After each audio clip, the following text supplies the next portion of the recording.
예, 오늘 본문은 인사한다고 여러분 반가워서 인사한다고 얘기 드린 거예요. 오늘 본문은 이제 또 세 단락으로 나눌 수가 있어요. 세 단락. 사건, 일어난 사건. 베드로를 통해서 일어난 사건이 나오죠. 1절에서 10절. 그 다음에 11절부터 18절까지가 그 사건에 대한 베드로의 해석입니다. 베드로가 그 사건을 어떻게 해석했는가 이게 나와요.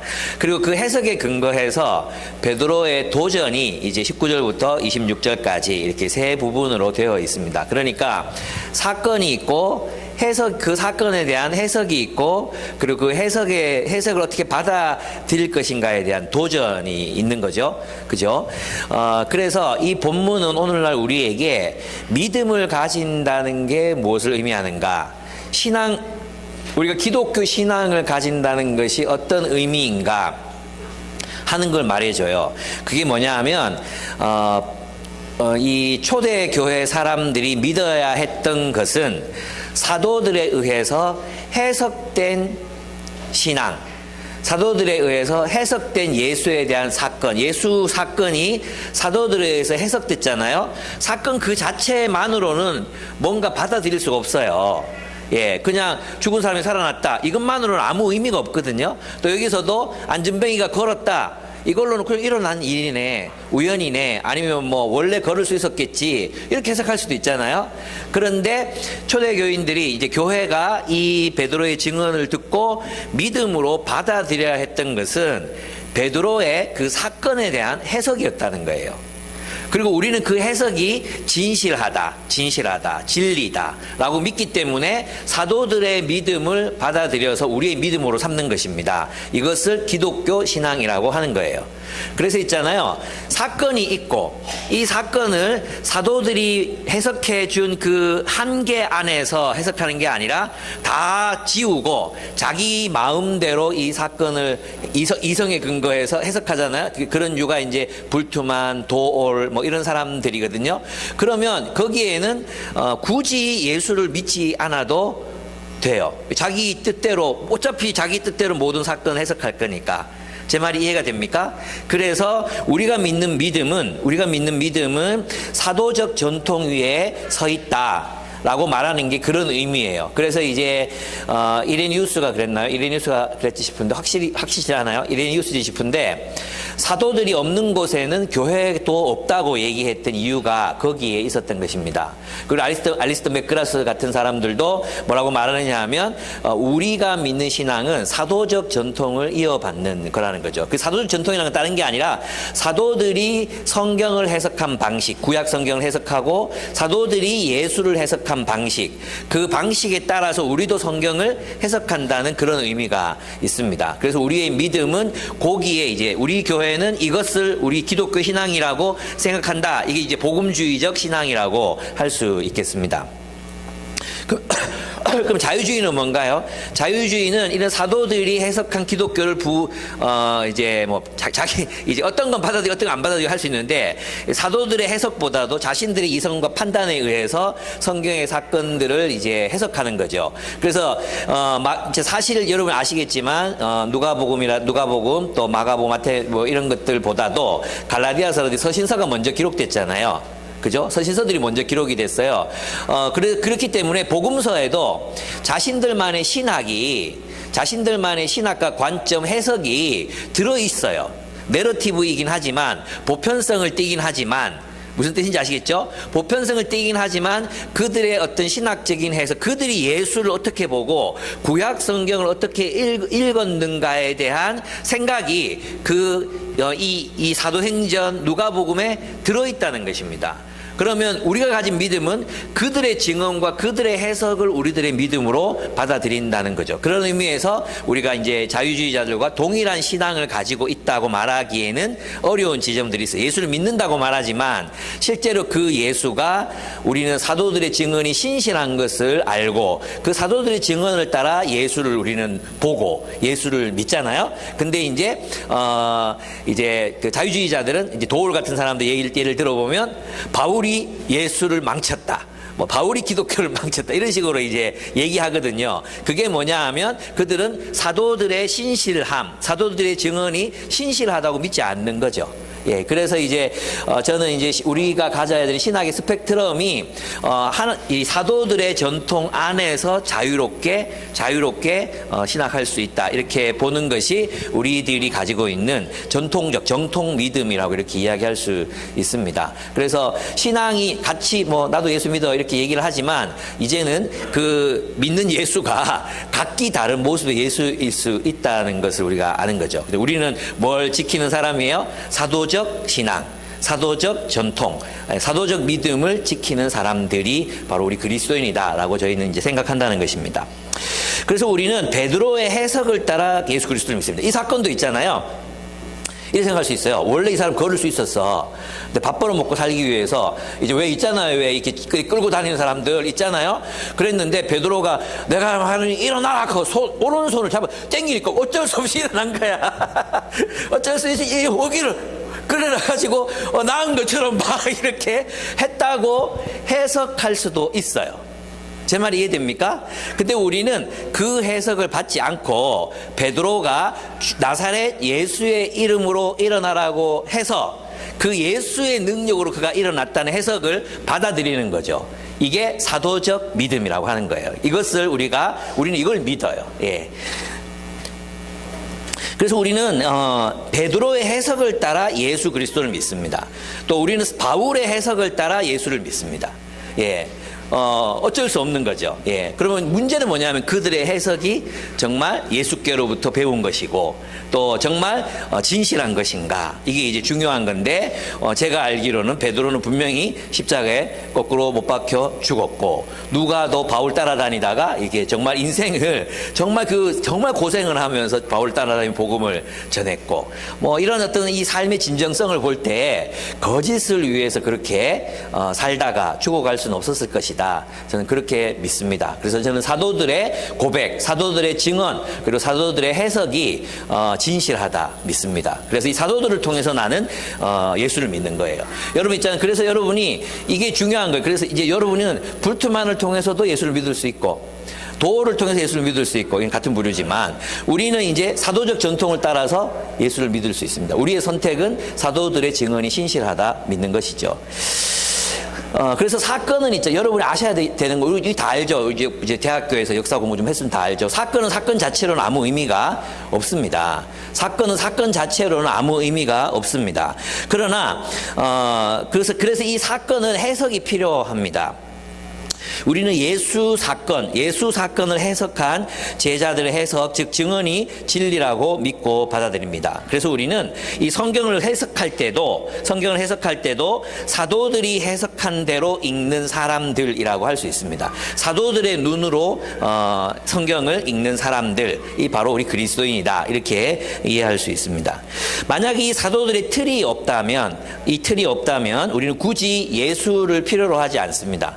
성경도 필요하지 않습니다. 그저 우리의 이성적 판단에 의해서 시대적 조류가 선이라고 말하는 것들을 행하면 된다는 뜻입니다. 예. 그러나 우리는 그것은 진리가 아니라고 믿는 거죠.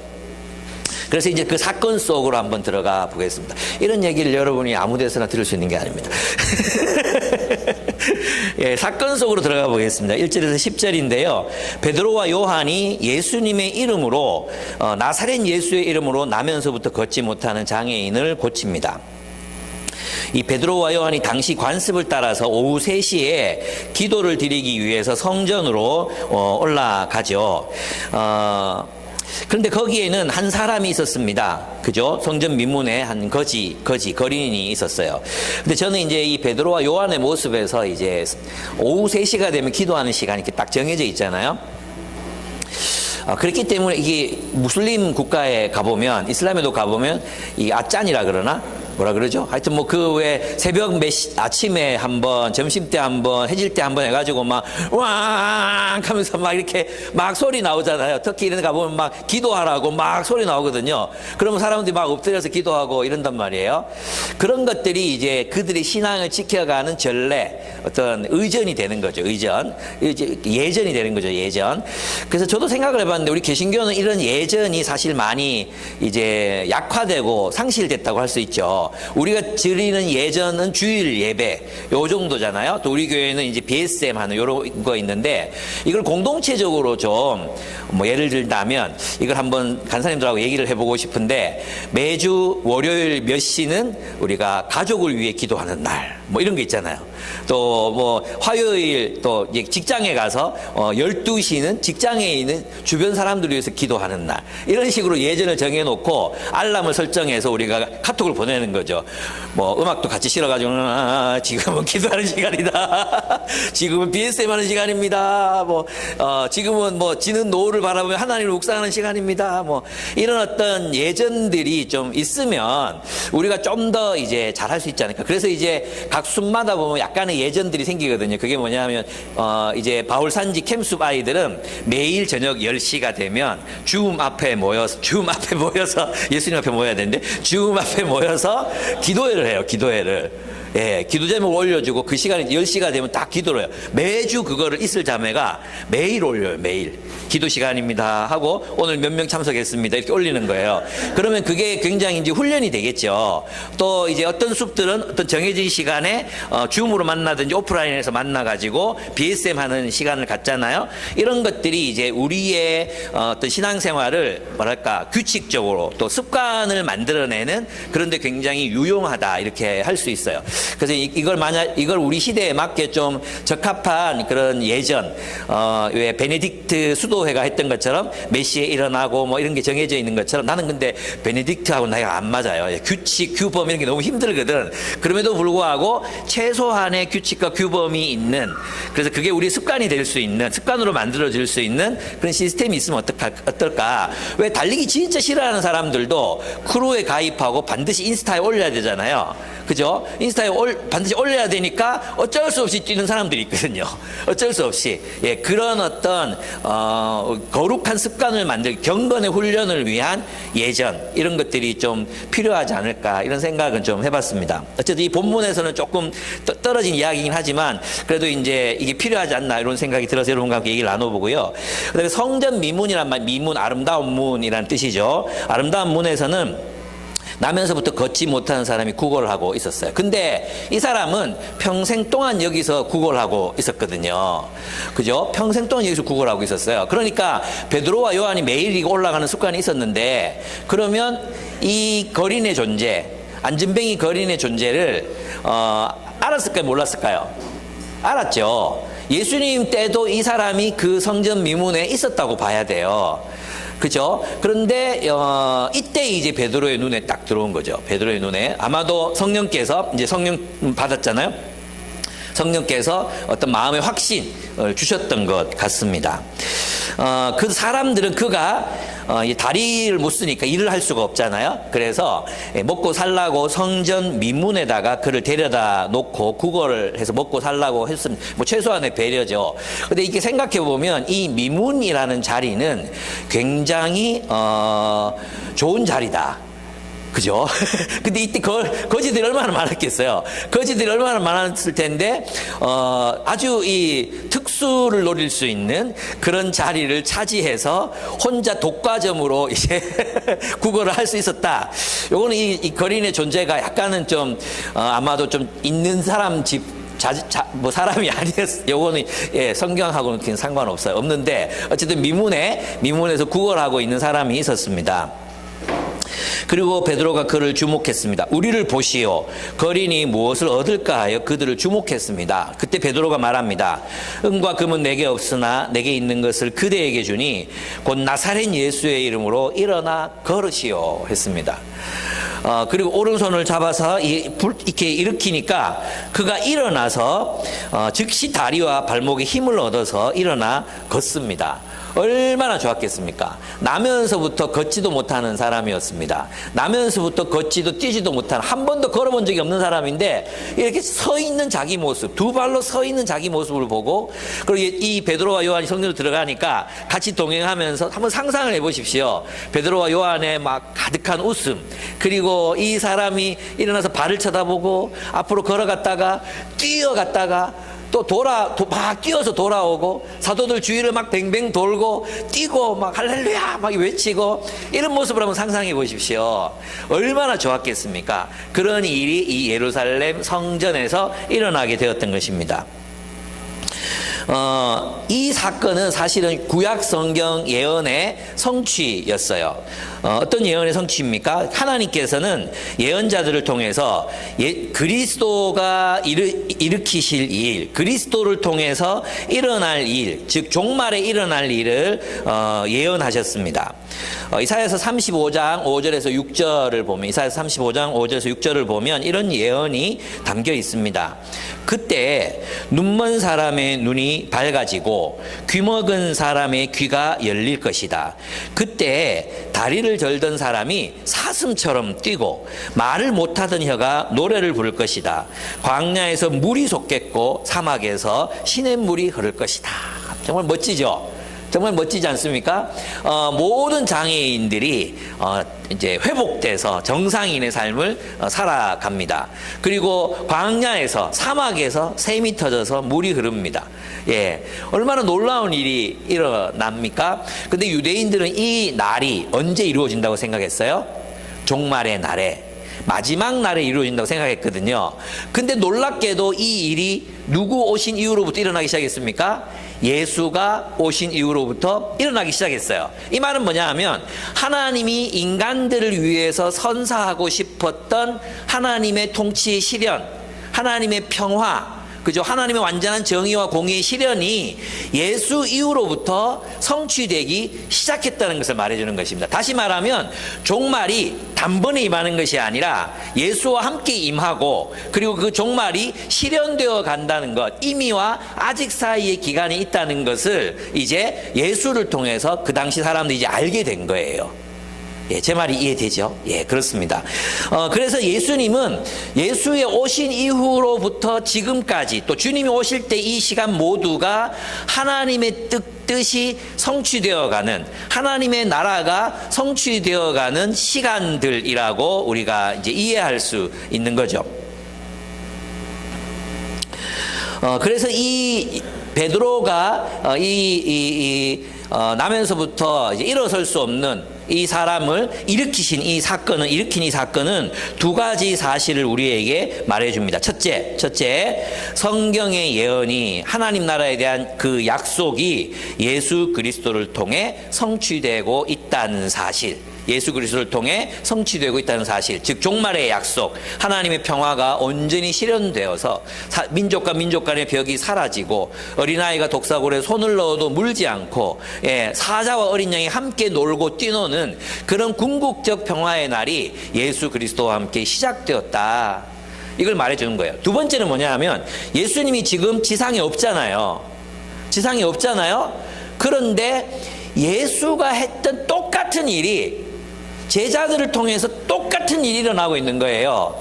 그럼 누가 살아있다는 거죠? 예수가 살아있다. 예수가 지금도 통치하고 계신다. 그것을 말해준다는 거예요. 그래서 있잖아요. 지금 우리도 눈으로, 육안으로 예수를 볼 수는 없잖아요. 그러나 예수께서 하셨던 그 일들이 지금도 그리스도인들을 통해, 성령을 받은 그리스도인들을 통해, 성령의 내주함을 입은 그리스도인들을 통해 예수께서는 지금도 일하고 계신다. 교회를 통해, 성령의 공동체인 교회를 통해 주님께서는 지금도 일하고 계신다. 그래서 예수가 하셨던 일들이 지금도 나타나는 것입니다. 그게 뭡니까? 그분의 궁극적으로는 예수의 계명을 따라 살아가는, 예수의 계명을 따라 살아가는 백성들, 사랑으로 살아가는 사람들이 출현하고 있다. 이것이 하나님 나라가 현존하는 증거이고 예수가 우리를 통치하고 지금도 다스리고 계신다는 증거라고 이야기할 수 있습니다. 그렇습니다. 그런데 있잖아요. 이런 이제 일들이 일어나는 것은 이 당시에 예수님의 경우도 마찬가지였잖아요. 우리 요한복음 봤지만 예수님이 일으키시는 표적은 모든 병자들을 향한 게 아니었어요. 모든 병자들을 다 고쳐준 게 아니었어요. 성전 미문에 있는 이 안전뱅이도 예수님이 늘 보던 사람이에요. 예루살렘 성내에 들어가면 늘 거기 있었던 사람이거든요. 아시겠죠? 그런데 이 사람이 낫지 않았거든요. 예수님은 이를 이상하게 안 고쳐주셨어요. 무슨 말이냐 하면 요한복음에 나타나 있는 모든 표적들, 또 복음서에 나타나는 그 모든 표적들은 그야말로 표징, 사인인 거죠. 사인. 하나님 나라가 도래했다. 하나님의 통치의 절정이 도래했다. 구약 성경의 예언이 예수를 통해 성취되고 있다. 예수는 메시아다. 이것을 증명할 수 있는 종류의 사건들로만 예수는 표적을 행하십니다. 그래서 예수님은 병을 고치는 자로 오신 게 아니에요. 예수님이 오신 이유는 자신이 메시아, 구약 성경에 예언된 메시아이심을 드러내시고 하나님께서부터 하나님이 보내신 분이라는 사실을 증명하기 위해서 표적들을 행하십니다. 예. 그래서 있잖아요. 오늘날에도 이 모든 이 일들이 똑같이 일어나지 않는다는 거예요. 미문의 이 장애인도 이때 베드로가 하나님 나라가 즉 예수께서 메시아시라는, 지금도 통치하고 계시다는, 예수는 지금도 살아 계시다는 것을 증언하기 위해서 베드로를 통해 성령께서 일으키신 사건이었다, 이렇게 얘기할 수 있죠. 예. 그래서 있잖아요. 우리는 이제 하나님, 우리가 성령을 받으면 그 누구라도 막 믿음의 기도를 드리면 누가 낫고, 낫지 않는 것은 너의 믿음이 부족해서 그렇다. 이렇게 말하는 것은 틀렸다. 이렇게 얘기할 수 있어요. 저도 이제 이 사실을 잘 모를 때는, 저에게도 이런 병 고치는 은사가 있으면 참 좋겠는데, 하나님께서 그런 은사를 주시지 않았거든요. 그리고 때로는 있잖아요. 내 믿음이 부족한가? 그래서 진짜 믿으면서 막 기도하면 얘가 나을까?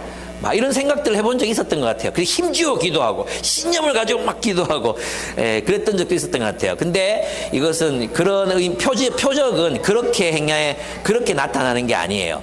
그래서 있잖아요. 이 표적들은 주로 복음이 처음 들어가는 지역 있잖아요.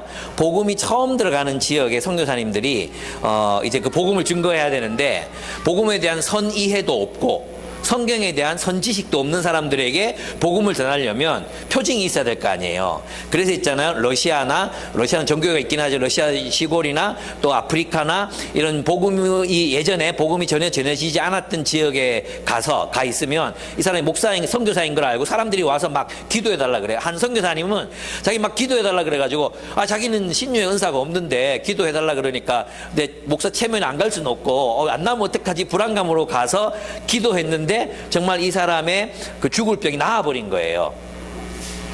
근데 거기 있을 동안에는 이 선교사님 통해서 그런 일이 났어. 근데 이분이 안식년을 얻어 한국에 왔어. 누가 아프대. 가서 자신있게 가서 기도했는데 안 낫더래요. 그래서 표적은 그야말로 표적인 거예요. 표적. 예수가 메시아다. 이걸 드러내기 위한 하나님의 계획과 목적 안에서 이루어지는 성령의 사역이다. 주도권 누구에게 있다? 성령 하나님께 있으시다. 그래서 우리는 그것을 믿고 이제 기도하는 것입니다. 근데 이제 문제는 뭐냐 하면, 그러면 우리가 기도하는 모든 기도가 응답되지 않는가? 그렇지는 않아요. 우리가 믿음으로 계속해 하나님께 선한 하나님께 구할 때 우리의 마음속에는 하나님께서 낫게 하실 수 있다는 믿음을 가지고 기도하는 거죠. 또 한편으로는 하나님의 뜻이 계셔서 낫게 하지 않으신다면 그것도 하나님의 계획 안에 있다. 하나님이 알아서 하실 일이다. 이렇게 주님의 선하심을 의지해서 기도하는 것입니다. 그래서 여러분, 우리가 기도한다고 모든 사람이 낫거나 또 우리의 기도가 아무 능력이 없어서 아무도 안 낫거나 그렇지 않다는 것입니다. 어떤 사람은 낫고 어떤 사람은 낫지 않습니다. 그러면 우리는 또 베드로처럼 묻죠. 왜 자는 어떻게 됩니까? 이렇게 할 때 그건 알 수 없어요. 아버지께 맡겨지고, 우리는 우리에게 주어진 삶 속에서 최선을 다해서 기도하고 또 최선을 다해서 그 삶 속에서 살아가고 있으면 된다는 것입니다. 네. 그래서 표적은 반드시 제한적으로 일어난다. 무제한적으로 이렇게 일어나는 것이 아니라는 것을 여러분이 아셔야 합니다. 두 번째, 이제 일어난 사건에 대한 해석을 한번 살펴보겠습니다. 11절에서 18절입니다. 베드로는 이 표징을 이렇게 해석하죠. 자신의 능력으로 일어난 것이 아니라고 말합니다. 베드로는 나사렛 예수의 이름으로 명령했습니다. 그 이름으로 명령했다는 건 대리자를 말하는 거잖아요. 예수께서 예수께서 그를 낫게 하셨습니다. 예수께서 38년 된 병자를 고치시고 나면서부터 볼 수 없었던 시각장애인을 고치신 것처럼 베드로는 마치 지금 어떻게 베드로에게 일어난 일을 누가 하는 것처럼 보입니까? 이 일이 누가 한 거예요? 예수가 하신 일이잖아요. 예수가 하신 일. 예수가 하신 일이 일어나니까 지금 예수가 살아있다. 예수가 통치하신다. 이것을 그 사건을 통해서 보여주고 싶었던 거라고 베드로가 이야기합니다. 그래서 12절에 보면 베드로는 이 일이 자신이 아닌 예수께서 일으키신 일이라는 것을 증언합니다. 이스라엘 동포 여러분, 어찌하여 이 일을 이상하게 여기십니까? 또 어찌하여 여러분은 우리의 능력이나 경건으로 이 사람을 걷게 한 것처럼 우리를 바라보십니까? 이렇게 말해요. 즉 우리가 한 것이 아니라 예수가 하셨다, 이런 뜻이에요. 예수가 하셨다. 그러니까 여러분은 이 예수가 지금도 계셔서 통치하시는 메시아시라는 것을 믿고 회개하고 주님을 따라라. 이게 이제 베드로의 메시지의 핵심이 되는 겁니다. 그래서 베드로의 해석을 한번 살펴보면, 첫째, 이 일, 지금 누구죠? 날면서 안진뱅이 된 사람을 그가 일어난 이 일을 말하는 거. 이 일은 하나님의 약속의 성취라는 것입니다. 그래서 13절 한번 보겠습니다. 13절을 보시면 아브라함의 하나님과 이삭의 하나님과 야곱의 하나님, 곧 우리 조상의 하나님께서 자기의 종 예수를 영광스럽게 하셨습니다. 이렇게 얘기하는 거예요. 이게 자기의 종 예수, 하나님이 자기의 종 예수라고 얘기했죠. 아브라함의 하나님, 이삭의 하나님, 야곱의 하나님은 뭐냐 하면 하나님께서 이들과 언약을 맺으셨잖아요. 그죠? 그리고 약속하셨어요. 약속. 하나님이 이 사람들, 이 믿음의 조상인 이 유대 민족 이 사람들하고 약속을 했어요. 어떤 약속을 했습니까? 나는 너의 하나님이 되고 너희는 내 백성이 될 것이다. 그리고 너희가 내 말을 따라 살면, 내 율법을 따라 잘 살면 너희는 강대한 나라, 곧 하나님의 여호와의 도를 지켜 의와 공도를 행하는 정의롭고도 강대한 나라가 될 것이다. 이렇게 약속하셨단 말이에요. 그 약속의 성취, 그 약속. 그래서 하나님이 통치하시는 세계, 하나님이 통치하시는 이 세상의 모든 불완전한 것들과 질병들과 이 세상의 모든 오염된 것들과 우리를 구부러지게 한 그 모든 것들을 바로 잡으시는 바로 잡으신다는 약속, 이 세상을 하나님의 정의와 공의로 다스리시겠다는 그 약속이 이 안진뱅이를 일으키는 이 사건 속에서 나타났다는 거예요. 그러니까 지금도 예수께서는 다스리시고 통치하시고 그리고 하나님의 약속을 이루어 가시는 중이다. 아브라함의 하나님, 이삭의 하나님, 야곱의 하나님이 그 약속을 이 예수가 지금 봐라. 예수가 살아있잖아. 예수께서 다스리시잖아. 예수께서 이 세상의 불완전한 것들을 완전하게 하고 계시잖아. 이 세상에 고통받는 것들에서 그들을 구원하고 계시잖아. 그들의 구부러진 것들로 구부러진 것들을 펴고 계시잖아. 이 세상을 바로잡고 계시잖아. 그게 이제 아브라함의 하나님, 이삭의 하나님, 야곱의 하나님이라는 말 속에 포함되어 있는 단어들이에요. 그를 영화롭게 하셨다. 그가 참으로 메시아이신 것을 드러내셨다. 그분의 통치가 실현되고 있음을 나를 통해, 즉 내 안에 있는 성령을 통해 성취하고 계신다. 이게 베드로가 첫 번째 해석입니다. 그래서 이 일은 하나님의 약속이라는 것이죠. 아브라함의 하나님, 이삭의 하나님, 야곱의 하나님은 이스라엘과 언약을 맺고 그들을 하나님 나라가 되게 하시겠다고 약속하신 하나님이셨거든요. 그리고 온 세상을 완전하게 하나님의 통치와 평화로 완전하게 하실 것이라고 약속하셨거든요. 그 약속을 이 예수를 통해, 하나님의 종인 예수를 통해 성취하고 계신다. 이게 첫 번째 해석. 두 번째 이 사건의 의미는 그들은 이 예수, 하나님의 종인 이 예수를 오해하고 죽였다는 것입니다. 그는 거룩한 분이셨습니다. 그리고 그분은 무죄한 분이셨고, 그분은 정의로우신 분이셨고, 그분은 죄가 없으신 분이셨습니다. 하지만 유대인들은 그를 오해하여 죽였습니다. 그런데 하나님이 그를 살리셨어요. 부활케 하셨습니다. 그래서 제자들은 그 부활하신 예수님의 증인이라고 스스로 말하고 있습니다. 지금도, 그래서 베드로의 핵심은 뭐냐, 이 부활하신 주님께서 지금도 하나님의 약속대로 하나님의 통치를 이 땅에서 실현하고 계시다는 거예요. 구약 성경에 수많은 그 메시아 예언이 있잖아요. 하나님이 종말의 마지막 날에 이렇게 하실 것이다. 너희 사이에 있는 장벽을 걷어치우고 너희가 하나가 되게 하실 것이다. 하나님의 정의가 실현돼서 가난한 자가 없을 것이다. 우는 자의 눈에서 눈물을 다 씻겨 주실 것이다. 하나님께서 돌아오셔서 너희를 품에 안고 사랑해 주실 것이다. 너희를 회복하실 것이다. 싸매어 주실 것이다. 이 모든 예언들이 예수 안에서, 예수를 통하여 이루어지고 있음을 말씀하고 계시는 것입니다. 그래서 15절, 16절을 한번 읽어보겠습니다. 그래서 여러분은 생명의 근원이 되시는 주님을 죽였습니다. 그러나 하나님께서는 그를 죽은 사람들 가운데서 살리셨습니다. 우리는 이 일의 증인입니다. 그런데 바로 이 예수의 이름이, 바로 이 예수가, 이런 뜻이에요. 바로 이 예수의 이름이 여러분이 지금 보고 있고 잘 알고 있는 이 사람을 낫게 하였으니 이것은 그의 이름을 믿는 믿음을 힘입어서 된 것입니다. 예수로 말미암은 그 믿음이 이 사람을 여러분 앞에서 이렇게 완전히 성하게 한 것입니다. 이 말이야. 무슨 말이냐면 예수가, 너희가 죽인 그 예수가 지금 하나님 나라에 대한 약속을, 하나님의 통치가 실현된다고 하는 그 약속을 성취하고 계시는 중입니다. 이런 뜻이에요. 여기까지 질문 없죠? 예, 다 이해했죠? 넘어갑니다. 쉽죠? 네, 좋습니다. 그래서 이 믿음이 뭐냐? 이 믿음이 예수가 그리스도라는 믿음이에요. 예수가 그리스도라는 믿음. 그 믿음. 그래, 그 믿음이 이제 이 하나님 나라 안에 있는 하나님 나라의 역사, 그죠? 하나님 나라에서 일어날 역사를 일으킨 것이다. 이렇게 이제 베드로가 이 사건을 해석하고 있습니다. 세 번째, 그들의 무지로 예수 그리스도를 죽였지만 사실 그의 죽음은 모든 예언자들이 예언한 대로 이루어진 것이라는 거죠. 그 예언이 무엇이었습니까? 예, 우리의 죄가 용서함을 받고 하나님의 백성으로 회복된다는 뜻이죠. 예, 그 예언의 핵심에는 우리 모든 죄를 주님이 용서하시고 우리를 받아주셔서 하나님의 백성으로 삼아주신다. 이 예언을 말합니다.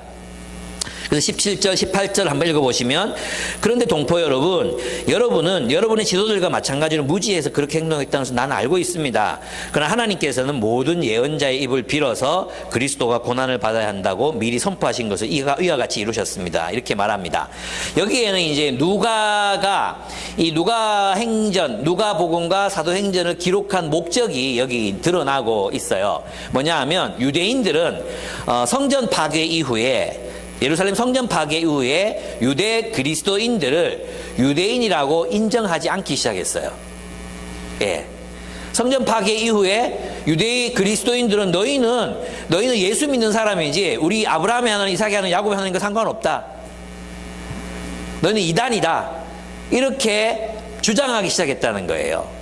그래서 있잖아요. 그래서 이제 스데반이 죽음 이후에도 이런 일이 또 금방 나오지만 또 일어나거든요. 그래서 보면 사울이 그리스도인들을 잡아 죽이려고 하잖아요. 예, 그런 거죠. 그래서 여기서 지금 이 누가가 말하고 싶은 건 뭐냐 하면, 아니, 이 예수는 구약 성경에서 예언된, 모세로부터 예언된 그 예언자들에 의해서 예언의 성취로 오신 메시아이시다. 그래서 우리는 그리스도인들의 정통성은 아브라함의 하나님, 이삭의 하나님, 야곱의 하나님을 계승한 것이지, 그것들을 구약 성경의 예언들을 부인하고 예수만을 쫓는 사람들이 아니다. 우리는 그런 사람이 아니다. 사실은 우리가 정통이다, 이거죠. 우리가 구약 성경을 제대로 해석하고 그 구약의 예언들을 메시아 예수께서 완전히 성취하셨다. 우리는 예수를 그렇게 믿는다. 이게 이제 누가가 이 누가행전을 기록한 목적이라는 것입니다. 그래서 있잖아요. 어떤 사람들이 이렇게 말하거든요. 말시온주의자들, 이제 교회사에 보면 말시온주의자들은 구약 성경을 성경으로 인정 안 해요. 구약에 나타나 있는 하나님과 신약의 하나님이 다르다는 거예요. 구약의 하나님은 잔인하고 공포스럽고, 그렇죠. 복수의 하나님으로 그려져 있잖아요.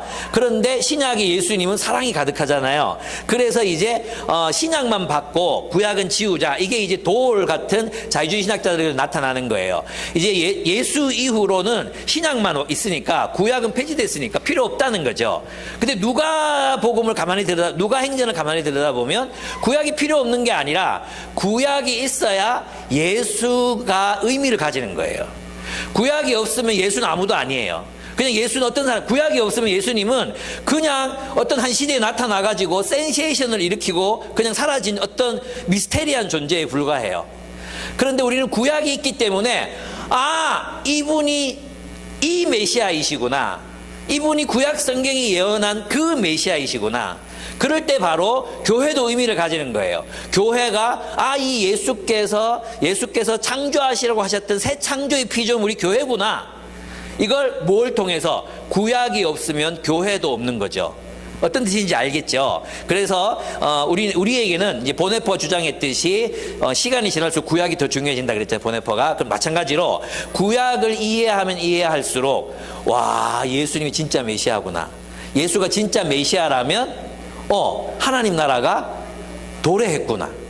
그리고 하나님 나라가 지금 하나님의 목적과 계획에 따라 차근차근 절차대로 하나님의 계획에 따라, 하나님의 로드맵에 따라 온 세상을 회복시키는 하나님의 계획이 지금 작동하고 있구나.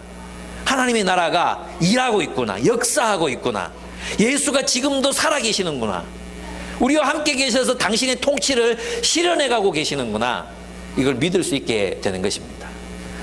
여러분, 그래서 우리는 예수를 믿습니다. 예수님께 우리의 희망을 겁니다.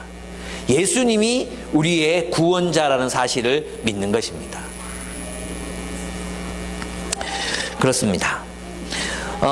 이제 세 번째, 이제 마지막 단락, 오늘 빨리 꿀렁 것 같아서 불안한데, 19절에서 26절을 보시면, 일어난 사건에 대해서 이제 이 베드로가 결단을 촉구하고 있는 장면이 나옵니다. 그죠? 그러니까 보십시오. 앞에 사건 있잖아요. 사건. 그 다음에 사건에 대한 베드로의 해석, 구약 성경을 인용한 베드로의 성경적 해석이 있었죠. 그리고 베드로가 믿으러 가는 건 뭐예요? 자신이 증언하고 있는 이 내용을 믿으라 이거예요. 그냥 단순히 예수를 믿으라 이렇게 얘기하는 게 예수 사건, 그 사건을 받아들이는 게 아니라 나의 사도적 해석을 믿으라 이 말인 거예요. 이해했음? 못했음? 이해했죠? 그래서 그게 믿음이라는 거죠. 그러면 뭘 촉구하느냐? 첫째, 20절에서 21절입니다. 회개하고 돌아와 죄 씻음을 받으라. 이렇게 말해요. 회개하고 돌아와 죄 씻음을 받으라. 그러면 이제 회개하고 돌아와 죄 씻음을 받으라. 이제 그들이 예수가 메시아이신데도 부인하고 죽였잖아요. 그리고 유대주의에 속해서 계속 유대주의적 삶을 살고 싶어 하잖아요. 그죠? 근데 그들에게 회개하고 돌아와 라는 말은 무슨 말이겠어요? 회개한다는 말 자체가 메타노이아, 방향을 바꾼다는 거거든요. 유대민족주의의 방향, 그 유대민족주의가 추구하는 삶의 방향을 따라 살지 말고 누구에게로 돌아와? 예수께로 돌아와. 이 말이에요. 예수께로 돌아와라. 그리고 돌이키면 죄 씻음을 받게 된다. 이렇게 얘기하는 거죠. 그래서 어떻게 말하면 우리가 이제 유대민족주의에서 돌아오는 것처럼 우리도 세상에서 돌아와야 돼. 그죠? 세상에서 돌아와서 예수께로 돌아와서 예수가 가시는 방향으로 예수와 함께 걸어가는 것이 구원이다. 그게 그렇게 될 때 우리는 죄 씻음을 받습니다. 20절 21절 한번 같이 읽어보겠습니다. 제가 읽겠습니다. 여기 굉장히 중요한 얘기예요. 그러면 돌아와 죄 씻음을 받으면 어떻게 됩니까? 그러면 주님께로부터 편히 쉴 때가 올 것이며 주님께서는 여러분을 위해서 미리 정하신 그리스도이신 예수를 보내실 것입니다. 이 예수는 영원전부터 하나님이 자기의 거룩한 예언자들의 입을 빌어서 말씀하신 대로 만물을 회복하실 때까지 마땅히 하늘에 계실 것입니다. 이렇게 얘기해요. 부활하신 주님은 지금 어디에 있습니까? 하늘에 있습니다. 근데 우리는 저 푸른 하늘, 여기 성층권 이 위, 이거 생각하면 안 돼요. 이 하늘은 영적 하늘, 하나님이 계시는 어떤 다른 차원의 하늘, 영적인 영역을 의미하는 거예요. 근데 중요한 게 뭐예요? 주님은 지금 그 하늘에서 만물을 회복하실 때까지 우리를 다스리고 계시다는 거예요. 근데 그 다스림은 다스림은 완전한데 그 다스림의 실현은 완전하지 않은 거죠. 그래서 보면 어떻게 말하느냐 하면, 그러면 주님께로부터 편히 쉴 때가 올 것이며 얘기했어요. 이렇게 얘기하니까 그래, 우리 모두가 다 뒤질 때가 죽으면, 우리는 왜 이제 죽은 사람들이 이제 죽은 사람들 장사할 때 주님 품에 편히 쉬기를 바랍니다, 이 얘기를 하도 많이 들어가지고, 이 편히 쉰다는 얘기가 우리의 영혼이 안식을 누리는 그날, 아니면 죽어서 천국 가는 날, 아니면 주님이 완전하게 이제 하나님 오는 이 날을 생각하거든요. 근데 그게 아니에요. 여기서 편히 쉰다는 것은 무슨 뜻이냐 하면, 우리를 올가매고 있는 모든 속박들, 그 모든 속박들로부터 자유해진다는 뜻이에요. 그죠? 그럼 뭐겠어요? 우리 자유롭게, 인간은 사랑하기 위해 태어난 존재인데 사랑받기 위해 태어난 존재가 아니고 사랑하기 위해서 태어난 존재인데, 하나님 뜻대로 세상을 사랑하고 사람들 사랑하고 사랑하기 위해서 태어난 존재인데, 우리의 사랑을 속박하는 것들이 있잖아요. 이기심, 죄, 그죠? 이기심, 내 안에 있는 상처, 비교의식, 낮은 자존감, 탐욕, 내가 갖고 싶은 어떤 물욕, 이런 것들 있잖아. 이런 것들이 나를 억압하고 속박한단 말이에요. 그죠? 그런데 주님께로 돌아와서 주님을 따라 살면, 회개하고 주님을 따르면 이 모든 죄와 우리를 속박하던 중독, 그리고 탐욕, 이기심, 이 모든 상처, 죄책감, 이 모든 것들로부터 자유롭게 될 날이 온다는 것입니다. 이 말은 뭐예요? 과정이 필요하다는 뜻이에요. 과정이 필요하다. 예수 믿자마자 사람이 변하는 게 아니에요. 말씀을 몇 년 들었다고 변하는 것도 아니에요. 어떤 사람의 죄는 심각해서 몇십 년이 걸려도 해결을 못하고 죽을 수도 있어요. 저는 그렇게 생각해요. 예. 그래서 있잖아요. 이 말씀은 사실은 우리 자신에게, 이미와 아직 사이의 시간 속에 놓여있는 우리에게, 우리가 편히 쉬는 날이 오는데 이것은 뭐예요? 오랜 시간이 걸릴 수 있다는 걸 받아들이는 거예요. 여러분 그런 경험 없습니까? 기도해도 해결되지 않는 나의 문제, 중독적인 성향, 정말 발버둥을 치고 애를 쓰고 벽을 두드리며 기도하고 진짜 소나무 뿌리를 뽑고 그래도 해결되지 않는 내 스스로의 의지로는 도저히 극복할 수 없는 그런 문제 겪어본 적 있습니까? 없습니까? 인생 참 편하게 사셨네. 그런 문제들 다 있어요. 그런 문제 다 있어요. 근데 주님을 따라가다 보면 있잖아요. 그래서 말씀을 묵상하고 기도하고 또 공동체에서 함께 서로를 의지하고 이 삶을 포기하지 않으면 어느 날 그런 순간이 탁 다가와요. 내가 더 이상 이 문제 생각하지 않고 있네. 생각도 안 나네. 와, 언제 내가 해결됐지? 언제 내가 자유로워졌지? 이런 날이 반드시 옵니다. 그래서 여러분의 난 안 돼. 어제도 이제 자아상 강의, 나는 누구인가 이런 얘기 했거든요. 이제 청소년들한테 강의를 했어요. 내가 물었어요. 여러분 중에 나는 그런 생각이 떠오를 때가 있거든요. 내 안에서 지금은 그런 생각이 많이 안 떠오르는데 다 죽여버리고 싶다. 여러분 그런 생각 안 떠오릅니까? 한 번도 안 떠오르. 와, 착하네. 나는 있잖아요. 그냥 문득 이건 그냥 문득 떠오르는 문득. 그냥 내가 그런 나쁜 영화를 너무 많이 봐서 그런 것 같아. 다 죽여버리고 싶다. 이 생각이 딱 떠오를 때가 있어요. 근데 이제 어떨 때는 내가 이 사람 사랑하고 살아야지. 내가 이랬어. 그래서 애들한테 물었거든. 그러면 너희들 중에 이런 부정적인 생각이 떠오를 때 내가 나일까? 아니면 사랑하고 싶다는 욕망이 떠오를 때 내가 나일까 물어봤어요. 물어보니까 애들이 진짜 놀랍게도 개혁주의적인 답변을 하는 거예요. 무슨 답변을 하느냐 하면 남을 죽이고 싶다는 게 인간 본성이다. 그게 내다. 이렇게 얘기하는 거예요. 청소년들이 얘들은 그래 다른 애들도 물어보면 자기 죄인이라고 인정 안 하잖아요. 근데 얘들은 너무 죄인을 인정해. 죄인과 동일시하면 내가 그랬어요. 네가 근데 자기를 쥐라고 믿는 사람이 있어. 자기를 쥐라고 믿으면 어떻게 살까? 쥐처럼 살아. 근데 성경에 보면 예수 안에 있으면 새로운 피조물이라고 얘기했고 하나님이 우리를 의롭다 했어. 그러니까 우리를 의롭게 여기고 살라 그랬어. 그러면 누가 진정한 자기야? 라고 물으니까 이제 대답이 바뀌었어요. 하나님이 창조하신 원래의 모습이 나거든요. 그죠? 내가 썩은 게 내가 아니고 하나님이 창조하신 원래의 모습의 나. 그게 나예요. 주 예수께서 바라보시는 나. 자기의 목숨을 버리시기까지 사랑하신 나라는 존재. 예수가 보고 계시는 나라는 존재. 그거는 죄인의 모습이 아니거든. 긍휼과 자비와 그리고 우리를 변화시키고자 하시는 의지와 확신, 자신감, 그런 눈으로 나를 바라보고 계시거든요. 미래의 내 모습을 완전하게 이루실 성령 하나님. 내가 그랬어요. 여러분 그 마이너리티 리포트 보셨습니까? 마이너리티 리포트 안 보셨습니까? 집에 가서 보세요. 거기 보면 어떤 게 나오냐 하면 미래가 되면 범죄를 예방한다는 미명하에 아직 짓지도 않은 죄인을 너는 5분 후에 죄를 지을 거니까 잡아가요. 너는 5분 후에 죄를 지을 거니까 잡아가는 거예요. 내가 물었어요. 그러면 5분 후에 죄를 지을 네가 니야? 아니면 지금 죄를 안 짓고 있는 네가 니야?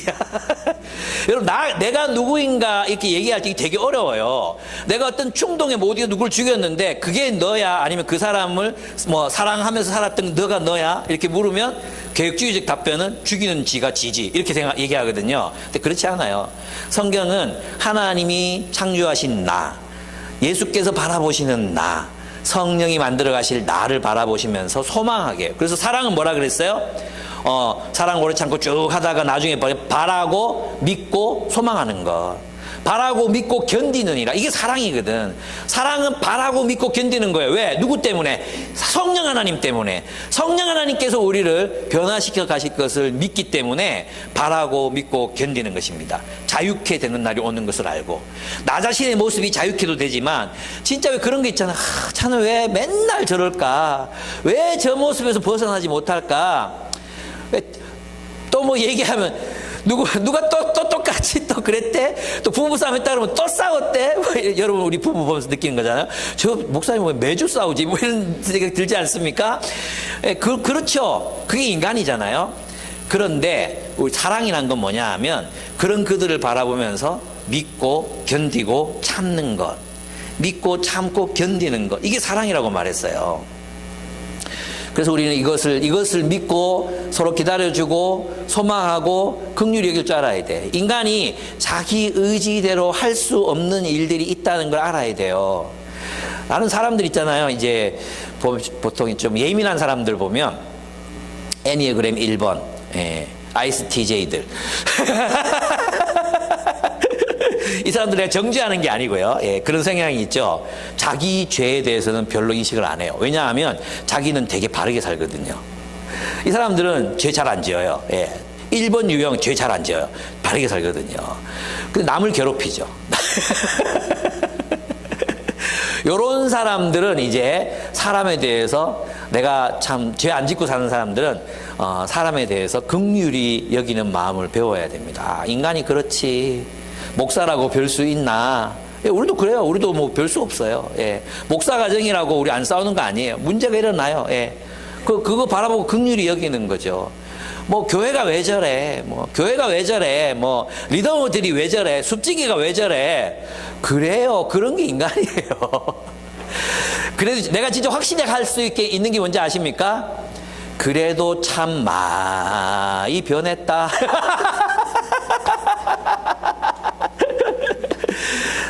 내가 이렇게 나는 여러분들의 어린 시절 모습을 알잖아요.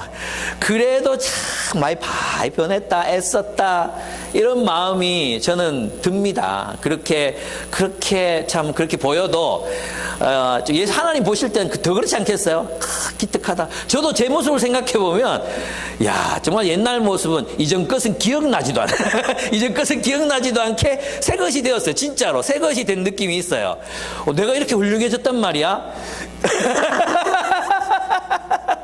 안 믿어지시겠지만 제가 저를 이렇게 생각하면서 와 진짜 멋있어졌다. 진짜 멋있어졌는데 이런 생각이 들 때가 있어요. 근데 가끔씩 아내가 저보고 당신 너무 멋있어 이렇게 얘기하잖아요. 그러면 확증되는 거죠. 내가 또 멋있어졌구나 이러면서. 뭐 간사 모임이라고 뭐 문제가 없는지 아십니까? 이번 간사 모임에 한 놈이 나한테 소리 질러가지고 그래가지고 또 나도 막 하고 그래 끝이 중요하죠. 사과하고 나 용서하고 지금 마음은 괜찮아요. 예, 요만큼 남았는데 밥 한 끼 먹으면서 이제 또 얘기를 하려고 그래요. 예, 요런 거죠. 예. 뭐 문제가 있으면 어떻습니까? 문제가 일어나면 또 어떻습니까? 해결하면 성경대로 해결하면 되잖아요. 또 그 사람을 거기에 그 자리에서 도우면 되잖아요. 거기에서부터 시작하면 되잖아요. 안 그렇습니까? 네, 거기서 시작하면 되죠. 저는 그래서 우리 공동체가 그런 의미에서 여기 이 본문 있잖아요. 자유케 한 날이 온다. 예, 회복하는 날이 온다. 세상이 왜 이 모양이야? 그러면서 막 암만 소리 질러도 우리는 믿음을 가진 거죠. 주님께서 이 세상을 회복하실 것이다. 기후위기가 왔어요. 근데 이 기후위기 내가 생각할 때는 탄소를 줄일 수 있는 지금 우리의 생활 방식을 거의 못 바꿀 것 같거든요. 차 타야 되죠. 에어컨 써야 되잖아요. 뭐 이거 해야 되는데 어쨌든 결국은 이제 구원은 탄소 포집 기술에 있다 이렇게 생각합니다. 탄소를 포집해서 땅에 묻어야 되는데 그걸로도 뭐 되겠어요? 결국 하나님께서 우리 은혜 베푸셔서 천재들을 보내시든지 이렇게 해서 또 문제를 해결해 가게 되겠죠. 하나님 우리를 뭐 멸망케 하실 것 같지는 않거든요. 어쨌든 이 문제 속에서 구원은 예수께로부터 온다. 이걸 믿어야 됩니다. 또 하나 있습니다. 저는 이제 이 나면서부터 안진뱅이였던 이 사람, 이런 사람들은 뭘 필요로 합니까? 구원을 필요로 하는 거예요. 김효근 교수님은 이게 성전 지배체제의 실패다 이렇게 보는데 저는 좀 과하다는 생각이 들어요. 성전이 무슨 죄가 있어서 성전이 무슨 죄가 있어서 야를 안진뱅이로 놔뒀을까 이런 생각이 나는 그 조금 과하다는 생각이 들거든요. 근데 여기에서 나는 뭘 보느냐 하면 예수가 구원자이시다. 예수가 스스로의 의지와 스스로의 노력으로 해결할 수 없는 인간의 문제, 이 문제를 해결하시는 분이다. 그걸 보여주시는 것 같아요. 있잖아요. 중독에 빠진 사람들 스스로의 힘으로 빠져나올 수 없어요. 예. 그리고 하나님의 도우심이 있어야 돼. 그리고 있잖아요. 왜? 요걸 알면 이 사람이 더 이상 그런 짓을 안 할 것 같은데 안 듣잖아요. 안 듣고 못 깨닫고 안 보고 안 만나고 어두운 가운데 그냥 있으려고 하는 사람들 있잖아요. 어두운 가운데 있으려고 하는 사람들. 이게 해결책이 없어요. 그러면 있잖아요. 우리는 기도하는 수밖에 없죠. 하나님, 나는 보니까 있잖아요. 말씀을 읽고 깨닫는 것. 내가 이런 존재구나. 내가 잘못했어요라고 깨닫는 게 진짜 큰 은혜다는 생각이 들었어요. 거기까지 가는 것도 쉽지 않아요. 내가 잘못했다. 이렇게 말하는 것도 쉽지 않아요. 깨닫는 거 쉽지 않아요. 그 은혜가 있어야 돼, 은혜가. 그래서 여러분이 말씀을 읽고 묵상하고 내가 죄인이고 내가 이 부분에서 내가 실수했구나. 내가 잘못했구나. 그리고 내가 고쳐야지. 이렇게 회개하는 마음을 주시는 거 있잖아요. 그 성령이 하시는 거 진짜로. 기특하게 여겨야 돼. 기특하게. 그래서 어떤 사람이 문제를 저지르고 회개하고 용서를 구하고 바꿔보겠다고 할 때 우리는 무한한 자비를 베풀어야 돼. 무한한 자비. 그래 다시 시작해보자. 나도 그랬다. 이렇게 돼야지. 네가 목사가 돼가지고 어떻게 막 하면 답 안 나오는 거죠. 예. 그래서 우리 서로 긍휼히 여기자. 이거 내가 요한복음 하면서 몇 번 얘기했는데도 있죠. 꼭 보면 자기 자신과 약자들에 대해서 무한대의 자비를 베풀면서 윗사람에 대해서는 조금의 자비도 못 베푸는 사람들이 있거든요. 예. 지금 이 이야기는 절대 표적 설교가 아닙니다. 이 얘기 듣고 또 나보고 나를 오해하시는 그렇게 생각하지 마세요. 여기에 걸리는 사람도 있고 안 걸리는 사람도 있어요. 예. 자비를 베풀자. 좀 기다려주자. 좀 여유를 주자. 그리고 아무리 좋은 공동체라도 우리의 죄성이 불쑥불쑥 튀어나올 수 있다. 그거 인정하자. 그리고 거기에서부터 다시 시작하자. 그게 성숙한 공동체다. 진짜 미성숙한 공동체, 역기능적인 공동체는 문제가 없는 공동체예요. 문제가 없어 보이죠. 문제를 은폐하니까. 문제는 어둠 속에 있으니까. 근데 문제가 빛으로 나오고 거기에 대해서 공동체가 함께 고치기 위해서 노력하고 애를 쓰고 이건 있잖아. 그 공동체가 성령의 인도 아래 있다는 뜻이에요. 예. 저는 그렇게 여러분이 알고 우리가 함께 그런 긍휼의 공동체, 또 기다림의 공동체. 이미 아직 사이가 뭐겠어요? 기다려야 된다는 거 아니에요. 구원을 기다려야 된다. 그래서 기다려주는, 사람마다 속도가 다 다르잖아요. 속도가. 그 다른 속도를 기다려주는 그런 공동체가 됐으면 좋겠어요. 여러분 예전에 왜 민들레 공동체 얘기 들었죠? 집을 짓는데 집 짓는 속도, 그냥 전문가들 부르면은 그냥 3주, 4주 만에 끝날 집을 그 느린 작업을 하는 그 사람 때문에 계속 늦어지는 거예요. 근데 어떻게 했어요? 야, 빨리 해라 이렇게 안 하고 그 사람의 속도에 맞춰서 집을 짓잖아요. 그런 거예요. 예. 기독교 공동체가 된다는 것은 함께 그렇게 느리게 지어져 가는 공동체가 된다는 뜻이에요. 예.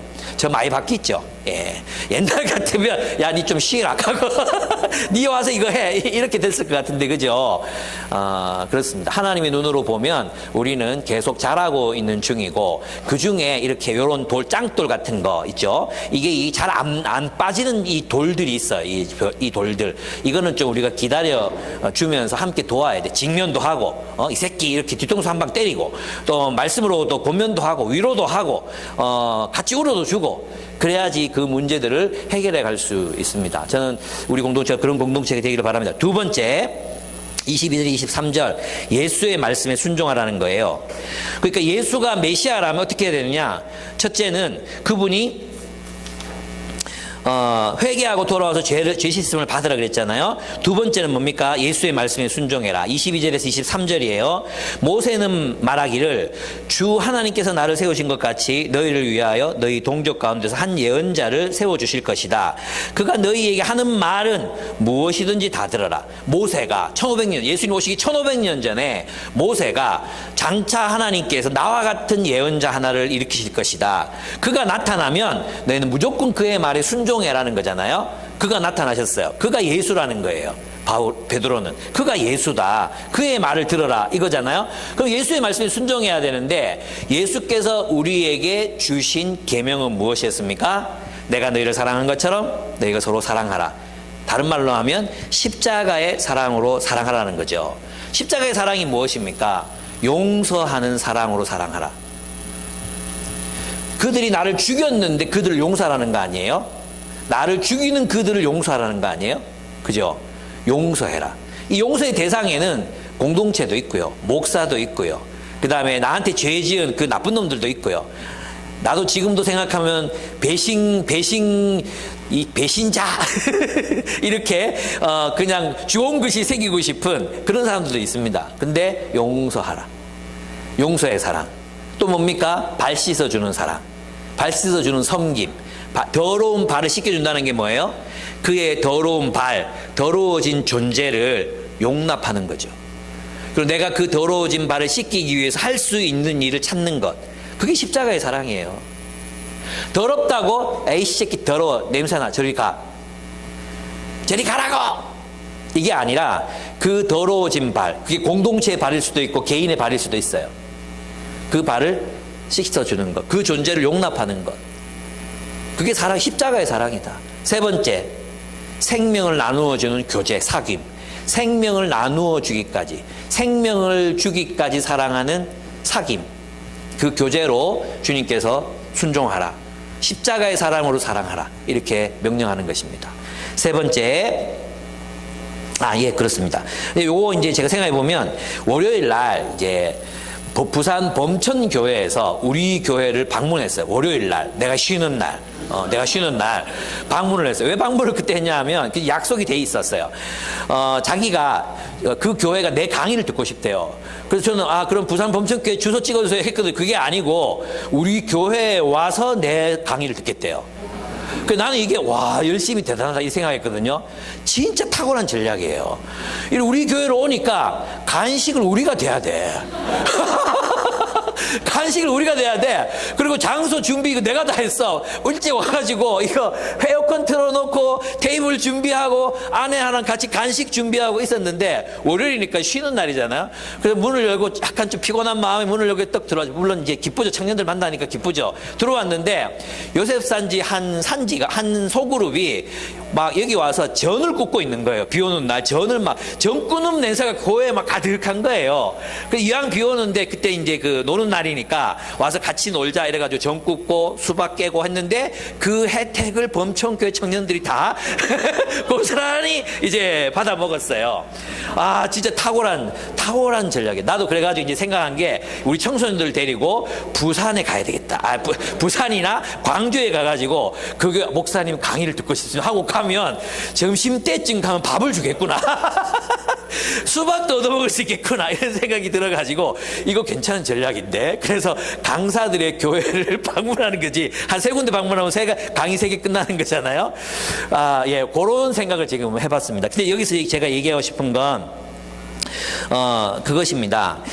이 25절 26절이에요. 25절 26절. 여러분은 예언자들의 자손이며 하나님께서 여러분의 조상들과 맺은 언약의 자손입니다. 맞죠? 이게 뭐냐 하면 여러분의 예언자는 이게 당신들이 유대인이다 이 말이에요. 하나님께서 아브라함에게 너의 자손으로 말미암아 땅 위의 모든 족속이 복을 받을 것이라고 말씀하셨습니다. 하나님께서 여러분 한 사람 한 사람을 악에서 돌아오게 하셔서 여러분에게 복을 내려주시고 먼저 자기의 종을 일으켜 세우시고 메시아를 부활시키시고 그를 여러분에게 보내셨습니다. 이렇게 얘기해요. 누가는 어디에 계속 관심이 있어요? 어디? 여러분은 예언자들의 자손입니다. 그리고 그 예언자들이 예언한 하나님의 종이 여러분에게 와서 여러분을 축복하려고 합니다.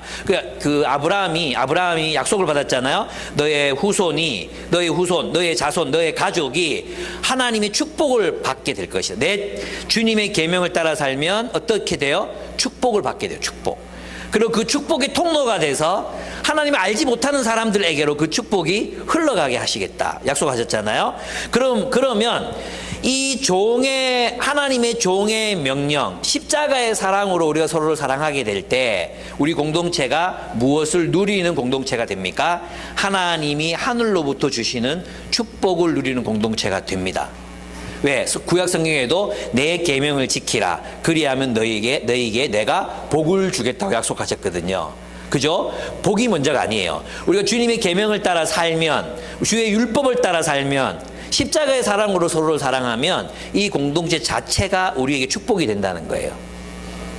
예. 그럼 완전하진 않겠죠. 완전하진 않지만 계속해서 축복의 공동체가 되는 거죠. 그래서 비 오는 날 우리끼리 모여서 함께 전을 굽는 공동체.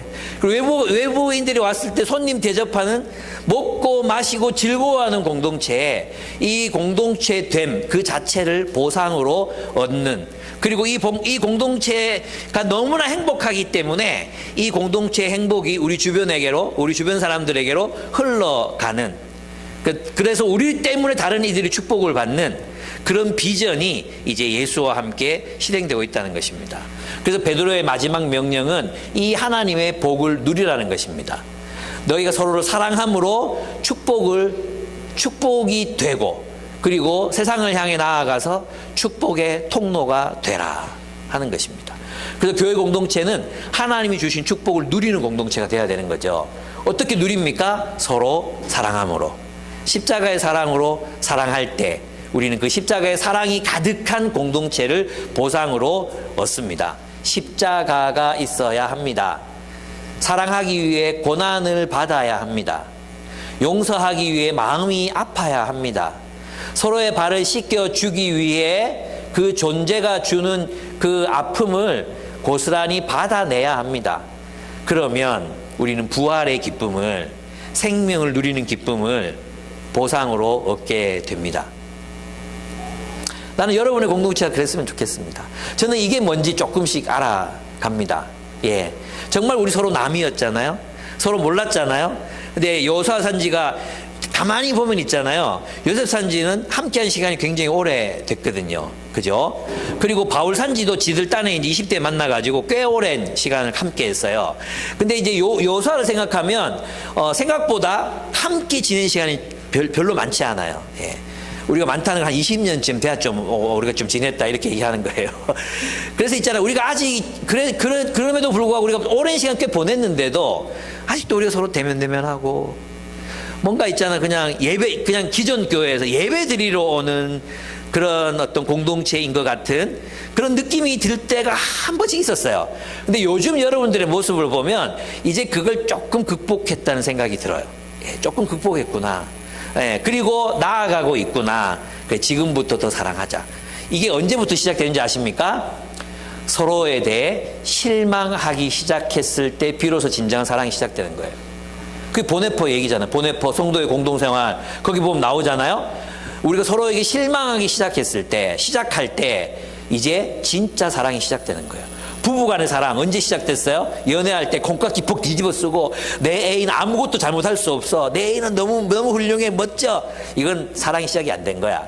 근데 결혼해가지고 나를 실망시키고 뭐 또 막 있잖아요. 이불 밑에서 방구 붕붕 끼고 막 더럽고 안 씻고 뭐 욕하고 뭐 여러 가지 모습들을 만나잖아. 그죠?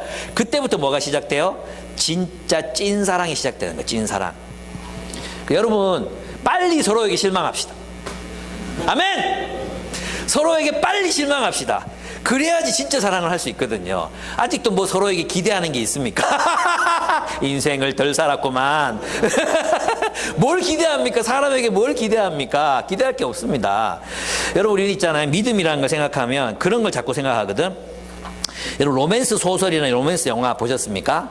그때 보면 왜 우리 이거 너무 많이 봤어. 그래서 왜 첫눈에 반하는 게 있죠. 첫눈에 반하는 거. 그래가지고 사랑에 빠지게 된 여자가 탁 나타나면 주로 금발이죠.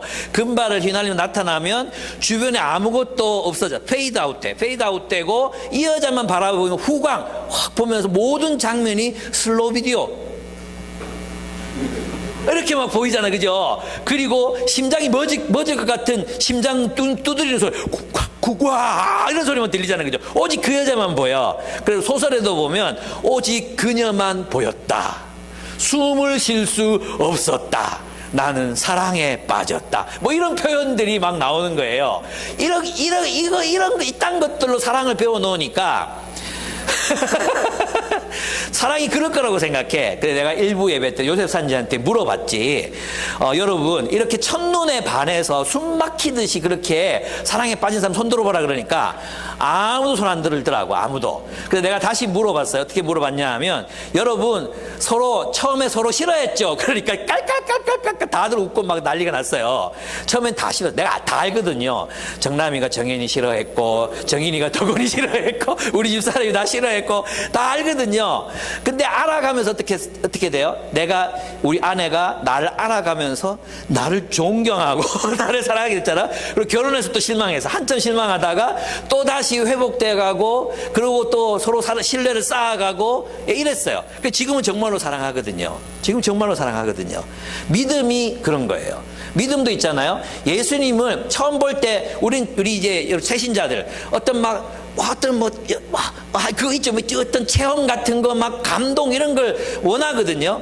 그런데 그게 아니라 사실은 팩트가 있고 예수님이 행하신 일이 있고 거기에 대한 해석이 있고 그죠? 그 해석을 받아들이고 그 다음에 감정이 생기려면 어떻게 해야 돼요? 감정이 생기려면 추억이 생겨야 돼요. 추억이. 예수와 만나고 예수를 알고 예수를 만나고 예수님 말씀대로 살아보고 감동이 있고 그 시간이 오래 지나면 예수 이름만 들어도 눈물 나고 그 추억이 있잖아요. 있죠. 여러분도 왜 누구 이름 딱 부르면 이렇게 생각나는 게 있잖아요. 햇살 이러면 내 아내가 햇살 이러면 딱 그 고생했던 수많은 시간들, 나 때문에 울었던 시간들, 나 때문에 행복했던 시간들, 다 들어있잖아요. 그죠? 그래서 예수를 체험한다는 건 있잖아. 그냥 그런 은사적인 이상한 환상 이런 게 아니에요. 예수와 함께 걸었던 추억, 그게 체험이거든. 이게 없이 어떻게 예수 때문에 감동할 수 있을까요? 없어요. 이건 있잖아요. 예수를 믿고 감동한다는 건 음악을 이해하는 것 같아요. 우리 집에서 주로 저는 이제 바하 좋아하거든요. 바하를 좋아하는데 바하를 틀어놓으면 애들이 이제 꺼라 그래요. 자꾸. 왜 끄라 그러냐면 시끄럽대요. 바가 시끄럽대, 이 무식한 새끼들이. 바가 시끄럽대요. 그러면서 지들이 좋아하는 음악들 틀어줘요. 틀었는데 그 음악들이 주로 힘이 힘 빠지는 음악이 요즘 나오는 노래 이게 왜 좋아 그러면 쉴 수 있대요. 뭐 근데 얘들이 저는 바하를 알게 되면 그죠? 화성하게 돼서 알고 음악을 자주 들어보고 그죠? 이렇게 되면 나는 그 음악을 좋아하고 오히려 감동적인 영화를 볼 때보다 음악을 들으면서 웃고 울고 할 수 있잖아요. 맞죠? 예수도 똑같아요. 그리고 예수를 알고 예수를 닮아가고 한다는 건 뭐냐 하면 처음부터 예수를 내가 막 땡겨서 믿는 게 아니에요. 막 어떤 체험이 있어서 믿는 게 아니에요. 처음에 모르죠. 제자들도 그랬잖아요. 근데 예수를 알고 예수와 함께 걷고 예수 말씀대로 용서도 해보고 예수 말씀대로 또 사랑도 해보고 그렇게 살아가면서 예수에 대한 추억이 생기는 거죠. 예수에 대한 추억. 그러면 예수 그 이름만 들어도 눈물 나고 예수 그 이름만 들어도 감동이 되고 그게 믿음이에요. 그게 믿음. 예.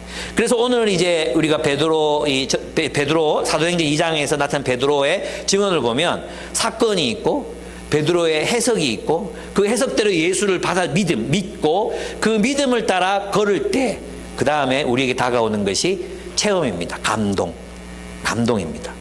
저는 여러분이 그렇게 해서 예수와의 깊은 추억 속에서 그 추억을 쌓아가신 여러분 되시면 좋겠어요. 그게 뭐겠어요? 예수 말씀 따라 싸워도 보고 용서도 해보고 포기하지 말고 끝까지 사랑하고 결국 모세가 예언한 그 예언자의 말을 들어라. 이 말이 뭐겠어요?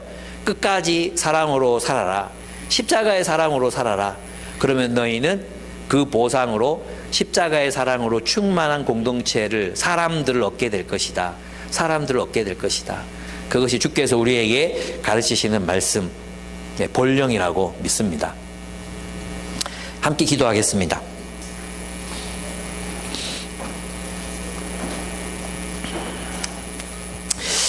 예수님 지금도 살아계십니다.